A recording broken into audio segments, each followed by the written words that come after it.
Hi welcome to Dhanya YouTube channel. இன்றைக்கி என்னென்னு பார்த்தீங்கன்னா, தன்யாவுக்கு வந்து எக் ரைஸ் தான் செஞ்சு கொடுத்துருக்கோம். எக் ரைஸ்னால் சாப்பாடு வந்து முட்டையில் தாளித்து கொடுத்துருக்கோம். எப்பயும் வந்து குக்கரில் வேக வச்சு கொடுப்போம்.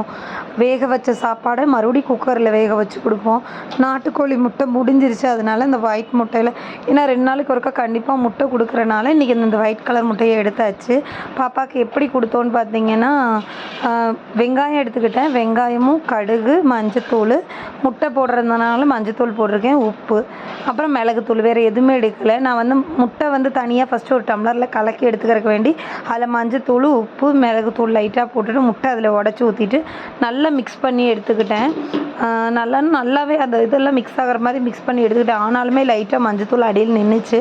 இதை நல்லா மிக்ஸ் பண்ணி எடுத்துட்டு சாப்பாடு வந்து நல்லா வேக வச்ச சாப்பாடை நல்லா மசிச்சு வச்சுக்கிட்டாச்சு. நல்லா மசிச்சு அது தனியாக எடுத்து வச்சுட்டேன். நான் வந்து இன்றைக்கி நெய்யில் முட்டை கொடுக்குறனால அது முட்டையை நெய்யில் வந்து நான் தாளித்து கொடுக்கல, நல்லெண்ணெயில் கொடுத்துருக்கேன். செக்கில் ஆட்டின நல்லெண்ணெய். எப்பயுமே செக்கில் உள்ள எண்ணெய் கொடுங்க, அப்படி இல்லைன்னா நெய்யில் சாப்பாடு கொடுங்க. அது இல்லைன்னா தேங்காய் எண்ணெய் ரொம்ப ரொம்ப பெஸ்ட்டு. நான் தேங்காய் எண்ணெய் பாட்டில் கீழே விழுந்துருச்சு, அதனால் நான் தேங்காய் எண்ணெய் எடுக்காதனால நல்லெண்ணெய் எடுத்திருக்கேன்.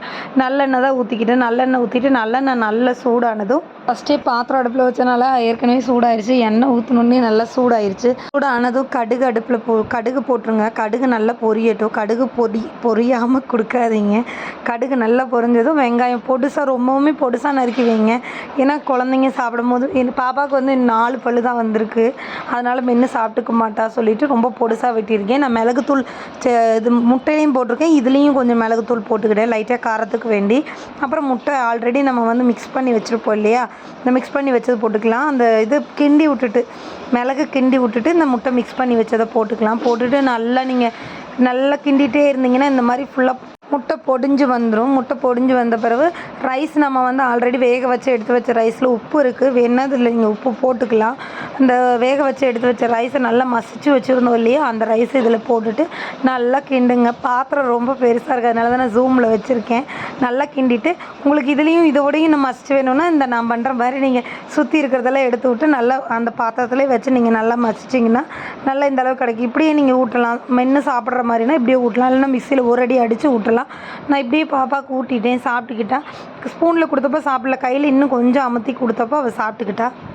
பாப்பாவுக்கு 1 வயசு 1 மாதம் ஆச்சு. நான் பாப்பாவுக்கு இந்த மாதிரி ஃபுட்டெல்லாம் கொடுக்குறேன். நீங்களும் உங்கள் குழந்தைக்கு ஹெல்த்தியான ஃபுட்டெல்லாம் கொடுங்க. ஆல்ரெடி நான் எக்கில் என்னென்ன பெனிஃபிட் இருக்குதுன்னு சொல்லியிருக்கேன்.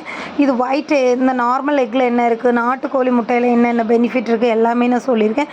வீடியோ பார்க்காதவங்க பழைய வீடியோ போய் பாருங்கள். பழைய வீடியோனா ஒரு 1 வீக் 2 வீக்ஸ் முன்னாடி போட்ட வீடியோ பாருங்கள். இந்த வீடியோ பிடிச்சிருந்துச்சுன்னா மறக்காமல் சப்ஸ்கிரைப் பண்ணிடுங்க. தேங்க்யூ.